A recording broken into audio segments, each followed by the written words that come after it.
Good evening, friends. Welcome, everyone. Thank you for joining us this week. This is the Gnostic Institute of Esoteric Magic, and we initiate a new cycle of intermediate level lessons this week. Our topic is going to be the causes of illness, and in our scope today, what's going to happen is that as part of this series, we are going to learn about the 5 causes of illness. These 5 causes of illness are the Ens Astrale, the Ens VENERI, Ens Dei, Ens Spiritual, and Ens Naturae. But today, we're only going to focus on the first 2, the Ens Astrale and the Ens Veneris. But there is nothing that we can start saying about this until we discuss first the contribution of one of the masters of universal medicine. That master is Aureola Paracelsus. And there is a Latin inscription in this particular image that is very peculiar. Translating this inscription, it states, "This is he to whom the great mysteries of the known world belong, and he who was able to give salt from the art of salt."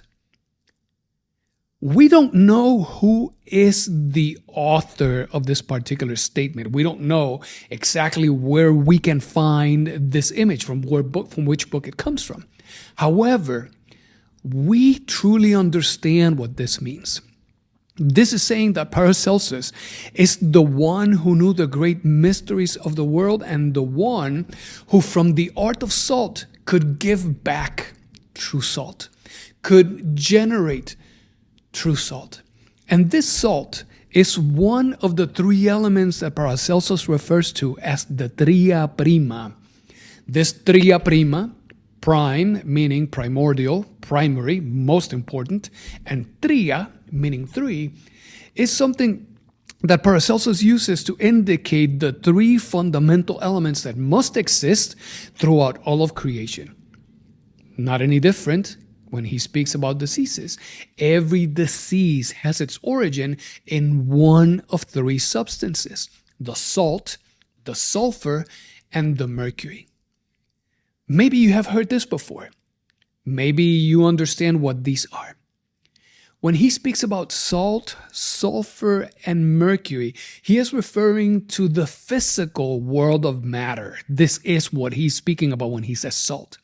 When he says sulfur, he speaks about the sphere of the soul. And when he speaks of mercury, he's talking about the realm of the mind. But even at this level of study, we can understand that this is a little superficial. Evidently, salt has to do with the dense substance. It has to do with our physical body. But our physical body also has an ethereal component. One is the superior aspect of the other. When he speaks about sulfur, sulfur refers to the fire. And this fire, well, we can associate it with passions, we can associate it with creative energy, but ultimately it manifests within the astral light, which is that womb on which all of creation crystallizes.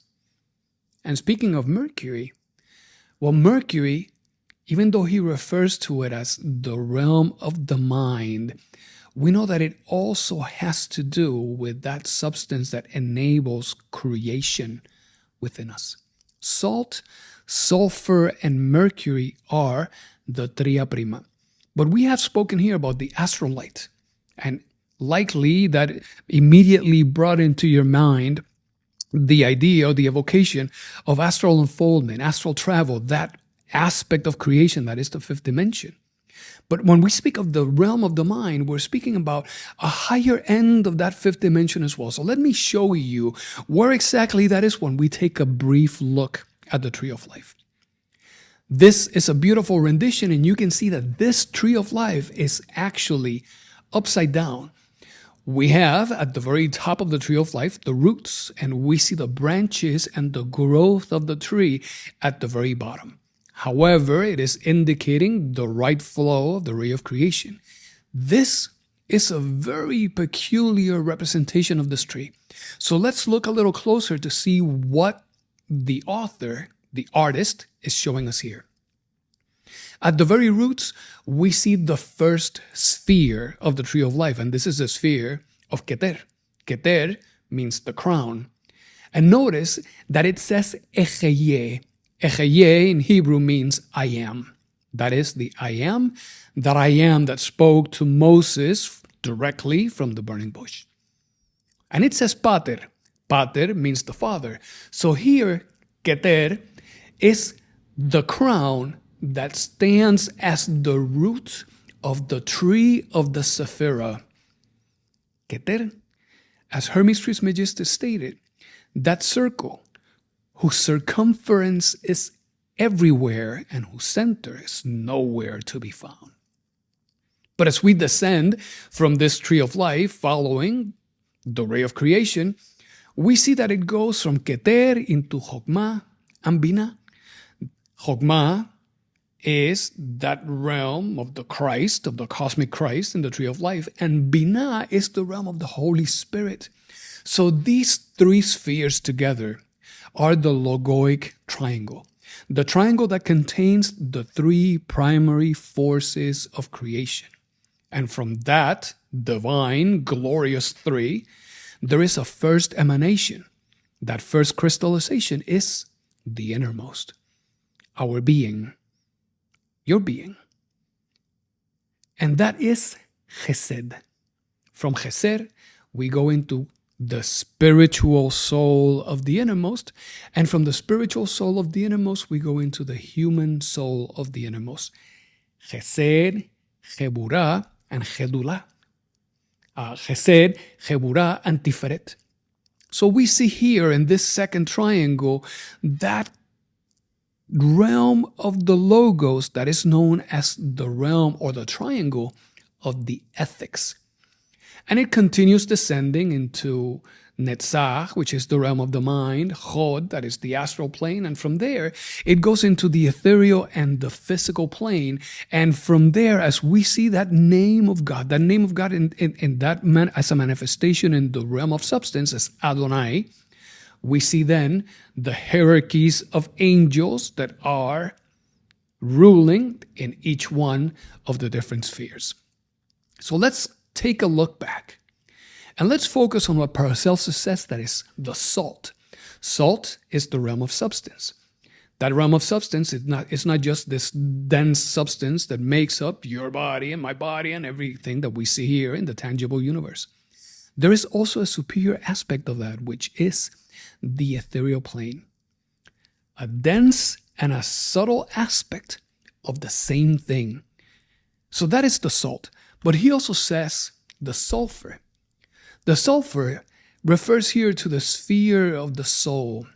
And it refers to that sphere because you and I, at this moment, what we have is an astral body that is of a cold lunar nature.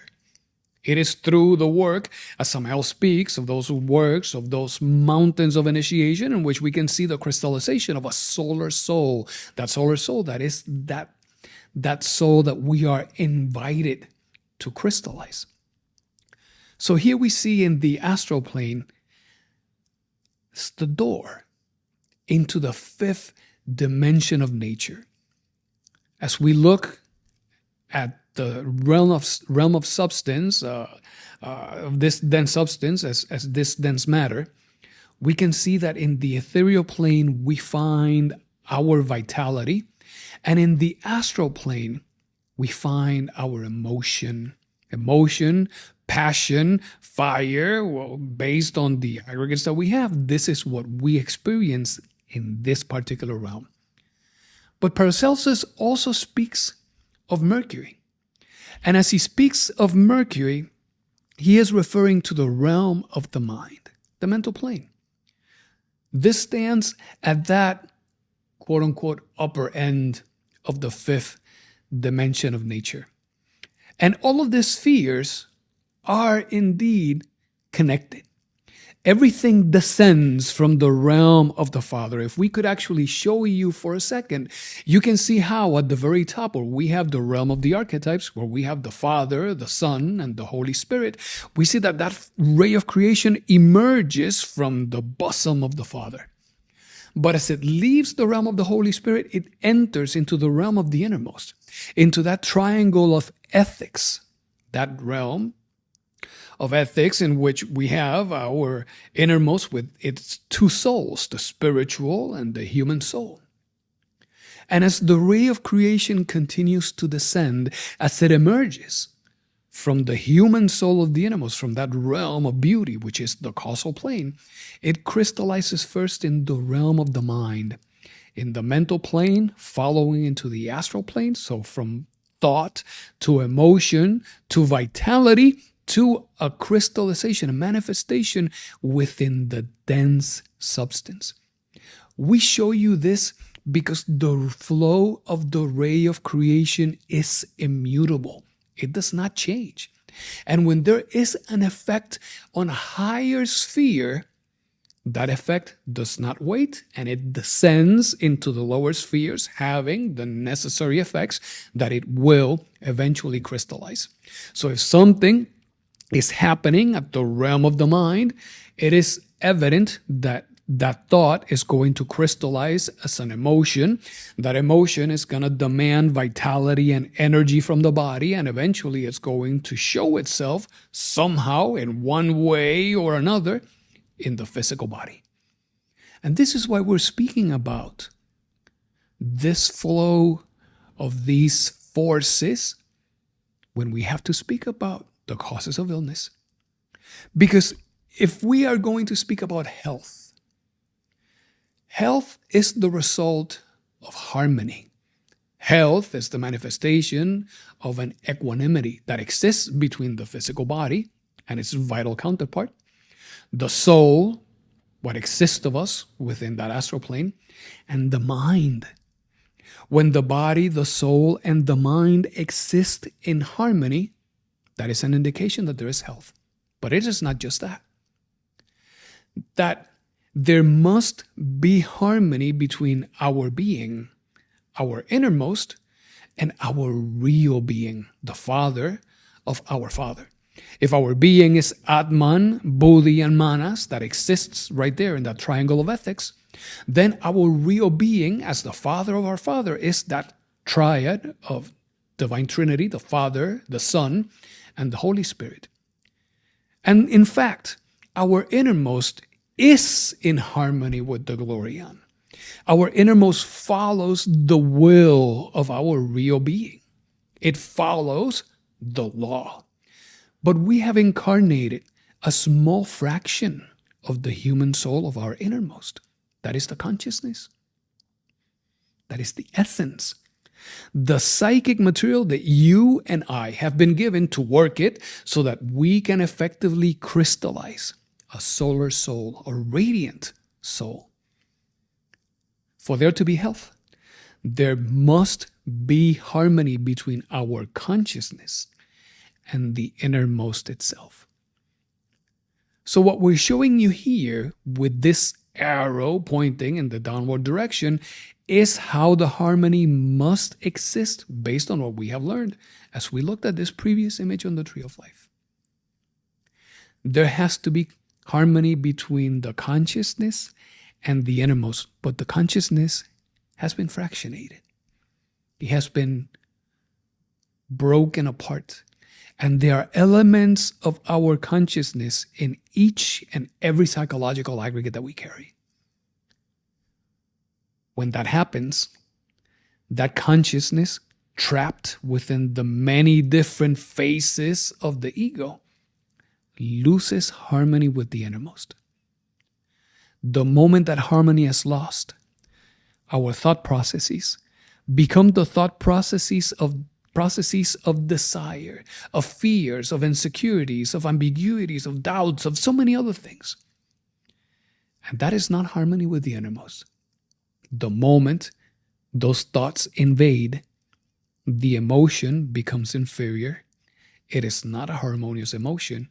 And as a consequence, the physical body is what pays the price. All of these internal reactions that we experience have an external consequence. When you are experiencing mental worries, we get headaches, We get that mental exhaustion. We feel like we're sleeping and we are not recovered the next day. When you experience anger, you experience indigestion. Anger affects your ability to think. You end up making wrong decisions, things that are impulsive, that are not edifying and dignifying to the consciousness itself. And all of these headaches and indigestions and demands of energy from the physical body results in a loss. This loss of energy starts becoming non-replenishable. We start stealing energy from different centers in the body, ultimately demanding energy from our creative center.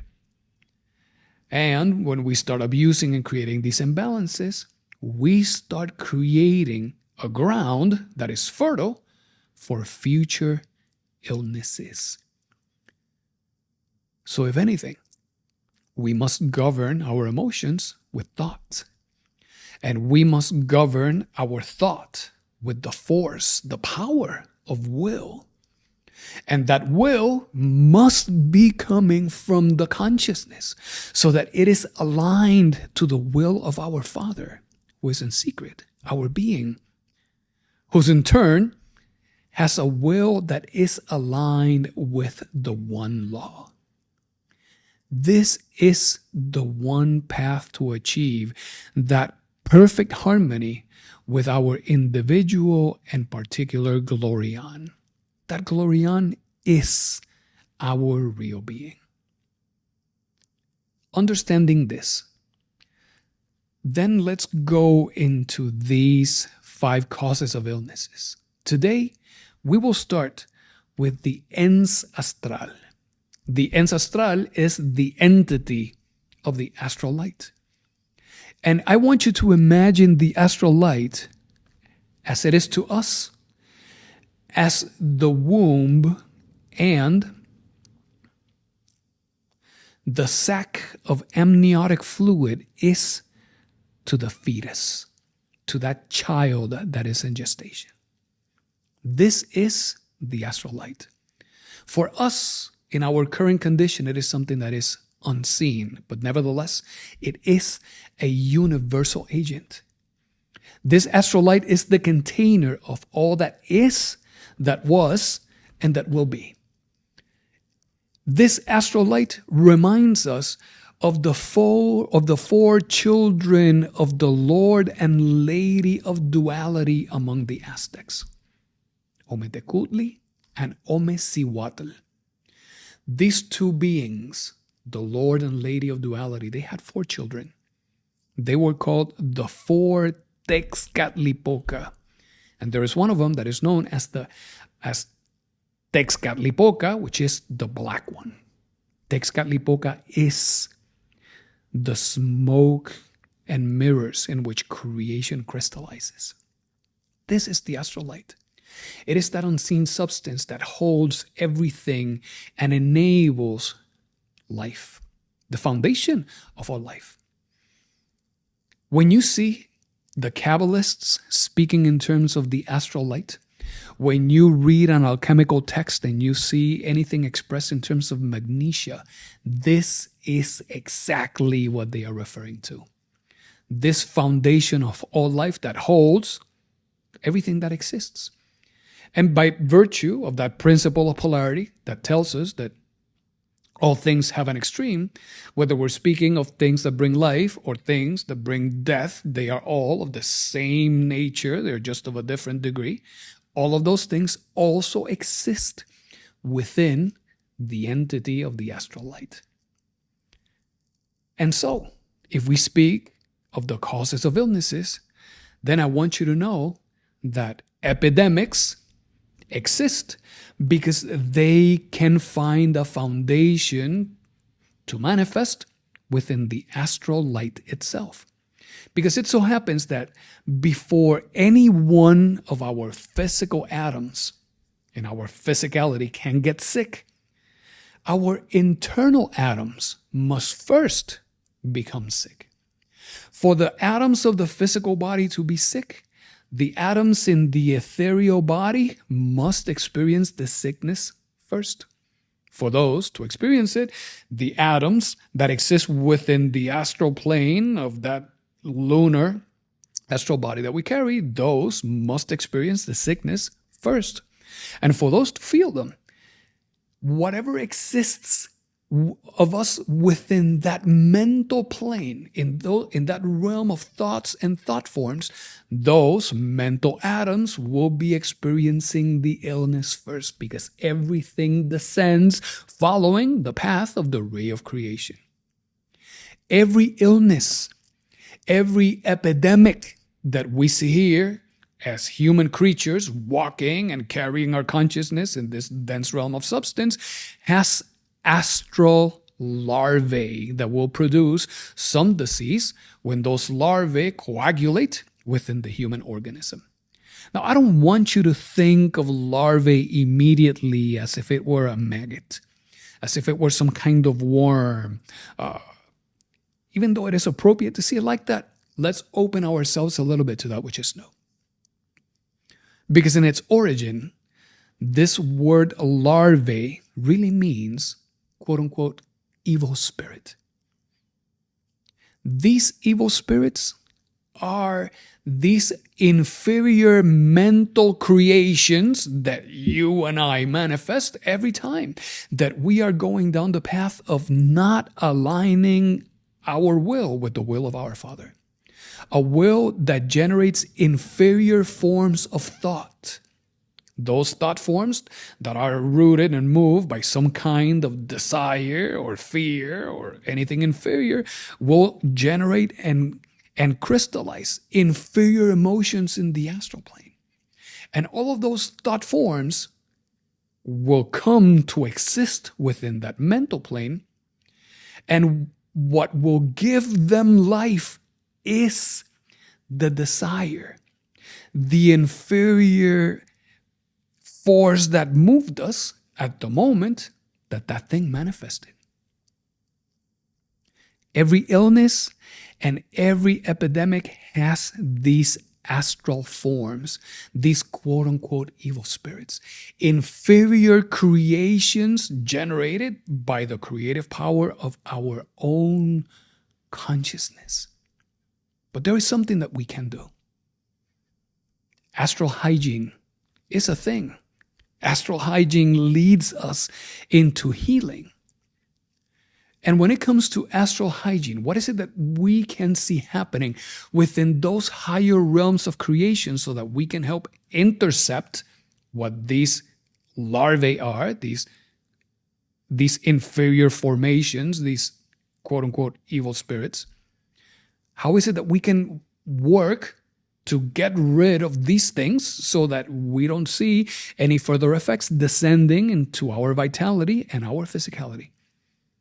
So we can work with the masters of universal medicine. We can bring healing by sanitizing our home, both physically cleaning it and astrally cleaning it. And we also have to do something in terms of cleanliness when it comes to our social connections. Let me go over this in detail so that you can get the most out of this. We can always invoke the masters of universal medicine who operate at a place within the fifth dimension that is called the Temple of Alden. These great masters of universal medicine are Archangel Raphael, the great Hermes Trismegistus, Paracelsus, Angel Adonai, Galeno, Harpocrates. You can invoke these masters at any given moment, particularly before you allow your physical body to go to sleep. And you can ask of your innermost to present itself at the doors of the Temple of Alden, to invoke the masters of universal medicine and ask those masters to take you out of your physical body, to bring your astral body into the Temple of Alden, and to help cleanse your body from these astral larvae, from these inferior creations, these quote-unquote evil spirits, these inferior aggregates that are leeching of your vitality and your creative power. And what the great masters will do is that they will extract you in your astral body, and they will bring you into the temple of Alden, and they will irradiate that astral body with light. These lights of red, yellow, and blue colors. And these forces will help destroy these astral larvae so that you are no longer subjected to the influence of these, quote unquote, evil spirits. There is a superior practice that we can do to invoke and work with the masters, the Temple of Alden. We're going to cover that one for you in a later lesson, and we're going to dedicate it exclusively so that we can all do it practical and you can learn how to contact and connect with the masters of universal medicine. But other than working with these masters of universal medicine, what else can we do in terms of this astral healing, this healing that must happen within the higher realms of creation? Well, we spoke about sanitizing our home. And the fact is that our homes must be kept clean, both physically and astrally, because garbage dumps will fill up with infectious larvae. If in your house, when you look, what you find is filth, dirty clothes that are stacked for weeks, or containers of food that are just rotting, and these kinds of things, they affect you because, again, these garbage dumps help fill the space with infectious larvae. But there are some plants that we can use to help destroy all of this astral larvae within your personal space. We can use, for example, the plant of saffron. This plant of saffron, or camphor, or belladonna, these are plants that you can take them, and as you allow them to dry in the sun, once they have dried up, you can pour them over hot embers. And the smoke that comes from it is something that you can use to help cleanse your space. Here in the United States, it is not uncommon to see people using sticks of white sage throughout the home and bring that smoke into the different rooms, and that helps take all of these astral larvae and eliminate them. Because all of these ethereal vapors that come from the burning of these plants, they can burn or drive these larvae out. That is tremendously beneficial. So again, saffron, camphor, belladonna, white sage, these are great instruments that we can use to help sanitize our space. Now, it is likely that you have already learned from us how is it that you work with these plants to be able to exercise this type of work. Remember, we always invoke our being. We ask our being to be the one who leads and facilitates this practice. And as we ask that all of this happens according to the will of our innermost, we can take of these plants, and as they have dried up, we pour them over hot embers, and we allow that smoke, and we use that smoke to cleanse the space. This is the one thing that we can do. But earlier we also said social cleanliness. It is very important that we avoid interacting with wicked beings, with wicked people. Because wicked people act as centers of astral infection. It is true that we are not here to be judging others. It is true that the moment that we start judging others, that is an indication that what we are judging is an aspect of us that we have not comprehended, that perhaps we have not even acknowledged that it exists. And so, if we see attracted to wicked people, it is definitely because those elements of wickedness exist within each and every one of us. That said, we know that we must work on the three factors of the revolution of the consciousness. We must work on observing and comprehending those defects invoking our Divine Mother to help us see them eliminated. And as we work in that elimination, because we don't see an eradication of our defects overnight, these connections will still exist.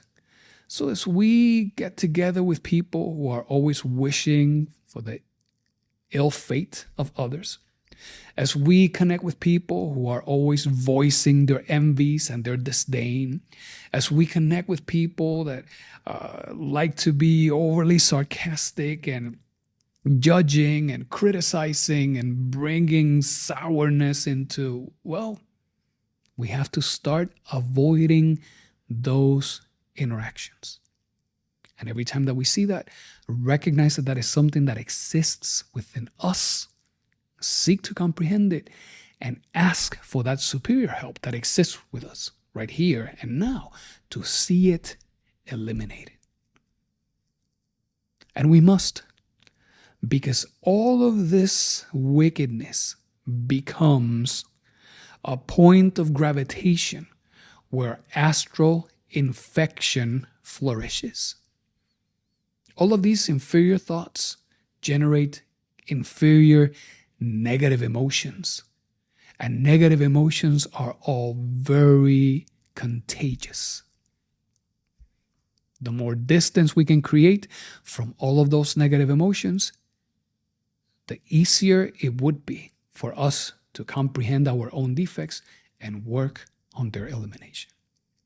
So in terms of the entity of the astral light, we have learned that even though for us in our current state this is unseen, this is the one thing that contains all of creation. And so life and everything that seeks to exist at the expense of that life exists within that astral light. Within that astral light, we see not only the bacteria and the viruses that are responsible for many illnesses. Yes, they exist there. But we also see that that is the canvas where the astral larvae thrive. And we can get rid of that astral larvae by cleaning physically our spaces and by cleaning the astral space within our homes. Saffron, belladonna, camphor, sage, these are all great instruments for us to be able to generate smoke, cleanse these spaces. And as we do that physical cleaning, that astral cleaning, we also have to start being more selective on the people that we're going to be spending time with, the people that we're choosing to interact physically and online. And avoid those interactions, because those inferior thoughts trigger inferior emotions, and those inferior emotions are all responsible for generating astral infections, lower emotions that are contagious and do not benefit everyone. This is the entity of the astral light. But let's talk a little bit about this thing called the Ens VENERI. The Ens VENERI is the entity of sexual love. And one thing that is important for you to walk out of this session is to understand that a sexual union cannot be dissolved. The moment that we connect sexually with somebody else, there is a connection between you and that other person that lasts for the eternity. And these sexual unions come with a consequence. In addition to that, any type of sexual abuse, particularly the one that is self-induced when we are seeking for instantaneous self-gratification, all of that sexual abuse has a very serious detrimental effect. Let me tell you a little bit about the concept of matrimony. Because matrimony, and we're not speaking here about marriage, we're not speaking here just about that legal contract between one individual and another so that they can live as an entity within society. When we speak here of matrimony, we're speaking about a conjunction, about the union of two opposites. One that is a representation of the sun, another one that is a representation of the moon, a man and a woman, a positive projecting force, and the other one that is receiving. One is positive, emits; one that is negative, receives. And the union of these two positive and negative forces, united by the love that brings them together, that force of reconciliation, eventually leads to the creation of the stone of the philosophers. This union is what Paracelsus referred to as unio mentalis, the union of minds, the union of hearts. In this particular work, these are two essences that are coming together, seeking willingly to assume ownership for the defects of the other and to work together, transmuting of these superior forces, invoking of the sacred fire of Kundalini at the moments of that of the practice of the flaming forge of Vulcan, and with that, see those defects eliminated so that they can fabricate the superior existential bodies of the being. This is what the true matrimony is seeking. But that is not what we have all been practicing. That is not what has been considered normal among all of us, mere humans. And we must know that because Paracelsus tells us that a marital union, once it's made, not only it remains for all of eternity, but he also tells us that our human personality is contained within our own seminal waters. And to emphasize, seminal waters that are contained, of course, by men, also by women. Because each one of us carries the ens seminis. And that ens seminis is the liquid astral as it exists within each of us as a representation of man. Because our human personality is contained within the semen. If we are not using those sexual creative waters to transmute them, to see the fabrication of superior existential bodies, the arrival of virtues, faculties, powers, laws, all of these things that together make up the solar radiant soul. If we're not using it for that, then we must revisit for what is it that we have been using them. Because in terms of this entity of the sexual love of the Ens Veneri, it is not uncommon to see infidelities, not uncommon to see adultery, not uncommon to see debauchery. From the perspective that these intimate connections last for an eternity, every time that we have sexual contact with, for example, a married person, there is a transfer of fluids that works in both directions. And that fluidic connection links people together. Every time that a man comes in sexual contact with a woman, and that woman has connected sexually with other men, that transfer, that exchange of fluids between her and those men that she has been with, comes to create a connection with the new man that participates of the act. And ultimately, all of those men together start sharing their karmas. For the woman, she also suffers the karma of creating all of those connections. So this helps us understand why is it that as we observe those people who participate in that adult industry, why is it that they seem to age so fast? Why is it that within its own unconsciousness, that industry itself considers women disposable, even at a very young age. Because the damage that is done by exchanging, by allowing for these fluidic transactions and these connections, is indeed very harmful to the psyche and, as the rear of creation descends, to the emotions, to the vitality, and ultimately to the physical body. The woman connects all the men together, and all those men start sharing their karmas. The woman itself experiences the karma of creating all of those connections. And particularly when the seminal water is spilled, when that water is spilled outside of the womb, it generates a series of corrupting salts. These salts, because they are there to enable creation, being wasted, they give way to form parasites. And these astral parasites, these astral larvae, they will attach to the astral body of the one who creates that condition, to the one who is draining that life force.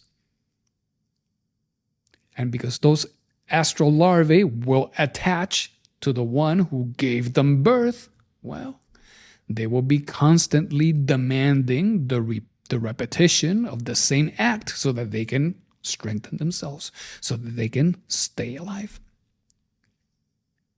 Every time that there is an exercise of that self-indulgence where we fall into that vice of masturbation, the emission of those seminal waters, whether you're a man or a woman, engenders succubi in men and incubi in women.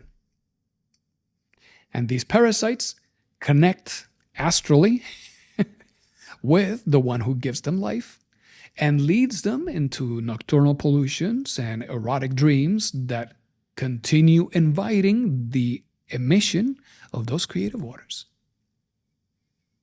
The more of this is wasted, the more damage it does to the physicality. But there is something that we can do. And Samael recommends that we use flour of sulfur. This is the sulfur that is in its elemental form. This yellow sulfur, you can take a little pinch of that, just a little pinch, and put a little pinch of that in the soles of your shoes, inside your shoes.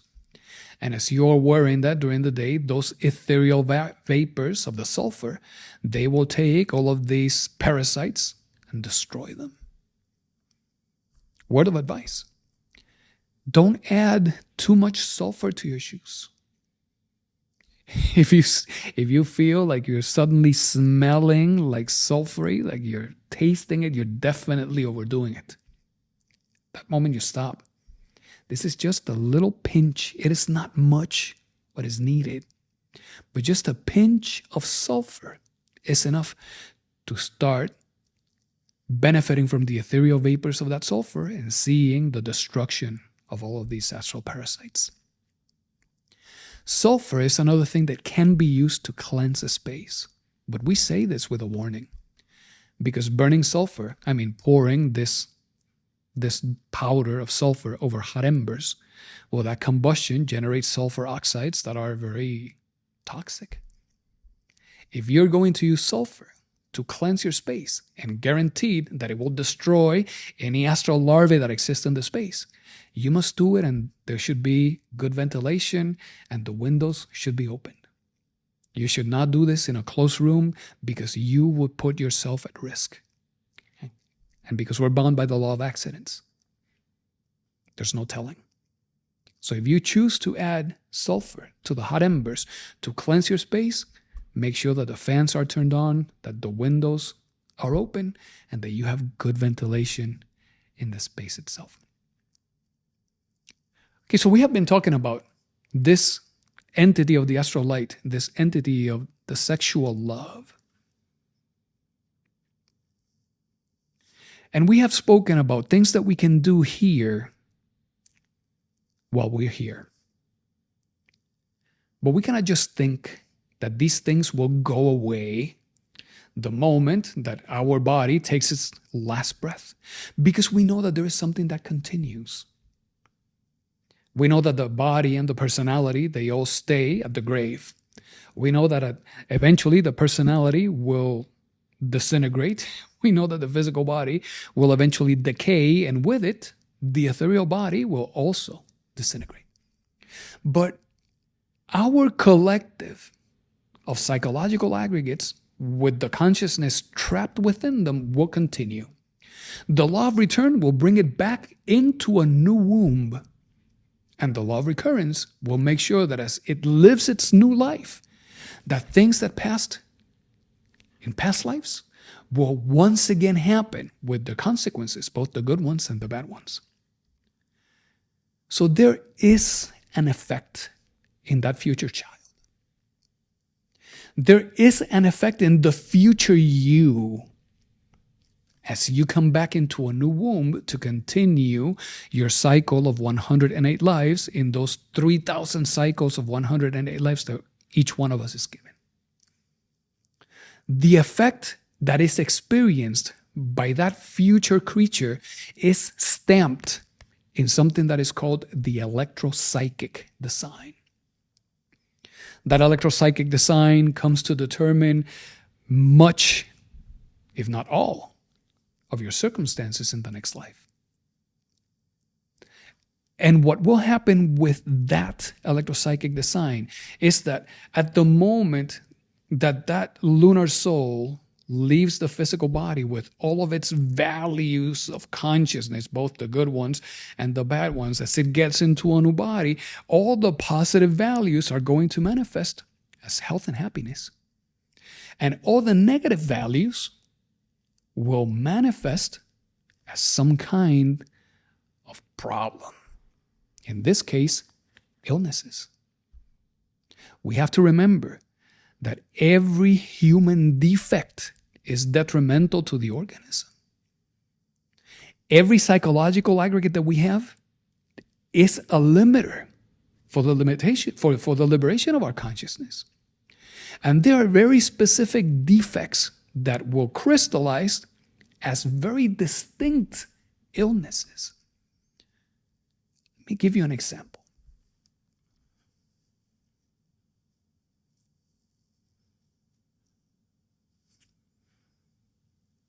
These defects crystallize into disease. Every human defect is a poison to the organism. Those of us who have a very aggressive defect of hatred, that defect of hatred is so aggressive and creates such a harm into the electropsychic design that manifests as you being vulnerable to smallpox in your next life.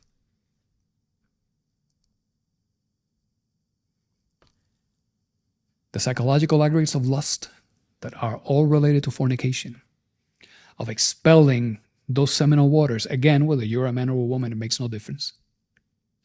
Because you are abusing of the one substance that not only can bring life, the one substance that can allow for another soul to incarnate, to have an opportunity to work on the revolution of the consciousness. Okay? Not only that, these are the waters that can help you bring internal birth of virtues, values, abilities, powers, laws, solar bodies, etc., etc.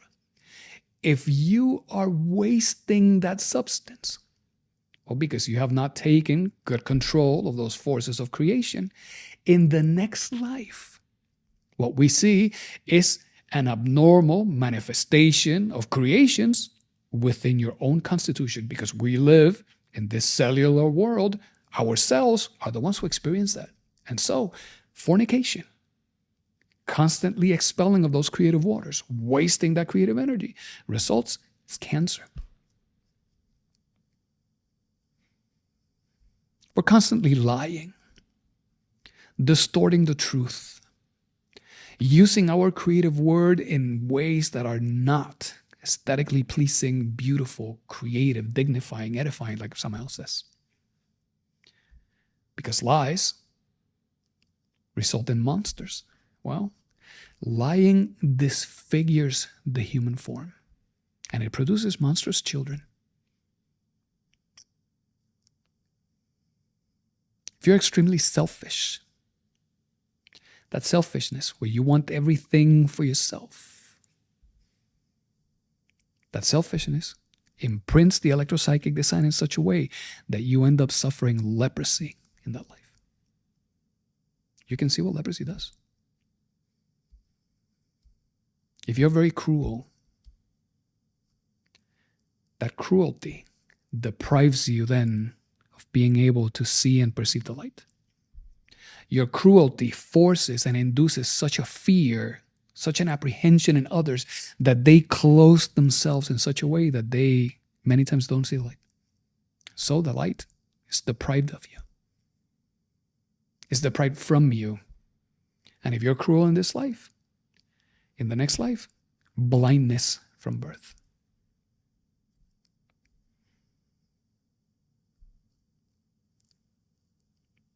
If you deny those superior forces of creation, if you deny, degrade, seek to create harm in any way to anything that is the product of the creation of the Holy Spirit, the forces of divinity. If you close yourself into a materialistic atheism, well, because you have denied that source of life, the existence of it, if you have denied any help that it may have offered, well, then in that future life, you end up suffering from illnesses that are all associated with the respiratory tract. If you encourage others to reject the source that brings that breath of life, well, then the breath of life is taken away from you.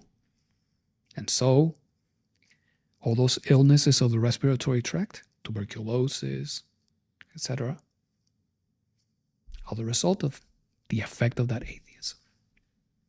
And there's nothing more humbling than you finding yourself suddenly unable to breathe, gasping for life, for the breath of life.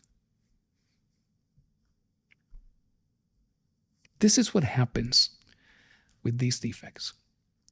The fact that we have them today, and we may not be experiencing this, does not mean that our defects are inconsequential. And all of these defects harden themselves, strengthen themselves, the more we abuse of our sexual creative energies. The more we waste them, the less of that power exists within us to fuel our internal work, to fuel our spiritual practice. And so in the entity of the astral light, we see that becomes the media through which all of these epidemics can manifest. The psychological ones, the emotional ones, the physical ones. And the use of sexuality, the inferior use of our sexuality, well, deprives us of energy that we need to get rid of the aggregates themselves, with consequences in future lives. But today we have shared with you some remedies. Remedies that you can do to clean physically your space, to astrally clean your space. Now you know that social distancing, that social cleansing is important. And we have also shared with you not only the little work that you can do with saffron and belladonna, camphor, sage, but work that you can do with sulfur to help cleanse your space, cleanse your body from these larvae, from these parasites. Minimize the effect that they have on you. Bring about a little bit more happiness and joy into your daily life. Friends, this is what we wanted to share with you in terms of the causes of illness. Again, tonight we have covered the Ens Astrale and the Ens VENERI. We would like to open the microphone for any questions if there are questions.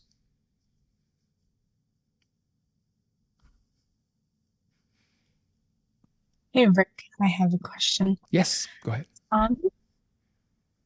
Number one is, let's say you're cleansing your home. How often should you be doing this if you live in close proximity to people? You can't social distance yourself from people that are, fornicating or lying or, living their life the way they want?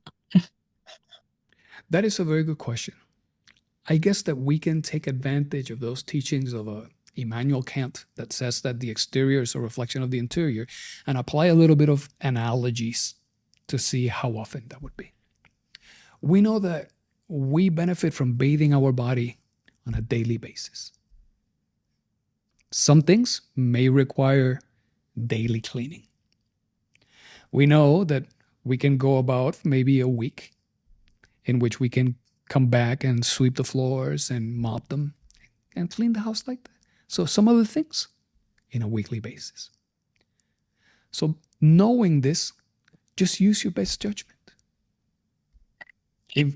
Ask of your divine being for guidance, and you will see that in some cases it will be in some weeks it may be important to cleanse the space every day, and other times of the year it may be only once a week, maybe once a month. So as you start gauging what is happening, what you're perceiving, that will give you a good indication. But we must also remember that sometimes a single cleaning is not enough. Sometimes we have to do a deep cleanup. And so several consecutive days, are necessary just to be able to eradicate all those larvae, make the space very manageable, and then continue with dedication, tenacity, discipline, maintain it clean. Okay. Yeah. Okay, thanks. I have a second question. Mm-hmm. So since fornication, I know Samael mentions that it can be directly related to cancer is because of fornication. Given that, maybe we fornicated a lot before coming to Gnosis or knowing about Gnosis, and fornication can't really be forgiven, how can you work with that karma? Like, is there any way to cleanse yourself of, your past partners or something? I don't know. How do you move forward with that, or do you just have to face your karma that's going to come regardless? Yes.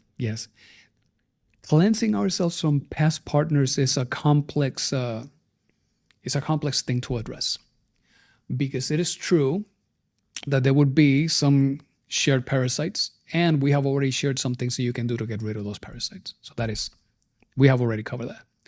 However, the result of those connections, Paracelsus tells us they last for the eternity. There are some markings that are created in the astral body. Those markings are called karmasaya. And we have karmasaya, those markings that show how many connections in this life and in the past lives. So can we clean ourselves from those karmasayas? Because some of these connections are crimes against the Holy Spirit with the things that we did. Well, there are some of those that we just cannot do anything about that. For those, there is a karma that is paid, and that karma is very specific, and we know that karma is known as karma duro. Karma duro is karma that is already being paid. That one is no longer negotiable. And any crime against the Holy Spirit is a karma that we have to pay. The law determines how is it that we pay that. But we also know that the law is not tyrannical. We know that the law gives everyone exactly what they deserve and not a little more. And as we have an opportunity to walk into these studies, as we come to learn and apply, bring these things into our lives, embrace the principle of doing no harm, seek to eliminate these defects, the more we work in this internal revolution, the great law would look at us with so much more kindness, so to speak. So even though there are some karmas that must be paid, the karmas will be paid, but perhaps the intensity of the karma would be lessened. The duration of the karma would be lessened both the intensity and the duration would be lessened. But at the end of the day, it only depends on us. So there's no magic pill. There is no magic move, no magic prayer that will get rid of all the karmas and clean them and you'll be free. It kind of doesn't work like that. We behaved ourselves in a way that got us into something. We cannot just talk our way out of it. So let's behave ourselves out of the condition. The more we do that, the law then gives us exactly what we deserve. And that can be, again, less duration, less intensity, less of both. Okay, thank you. Those are my only questions. That's it. It's kind of easy. Well, very well. Well, dear friends, if that's it, nothing else for us to say, then thank you so much for joining us this evening. We will continue with the causes of illness when we come together next time. To everyone, have a wonderful week. May all beings be happy. Have a good night.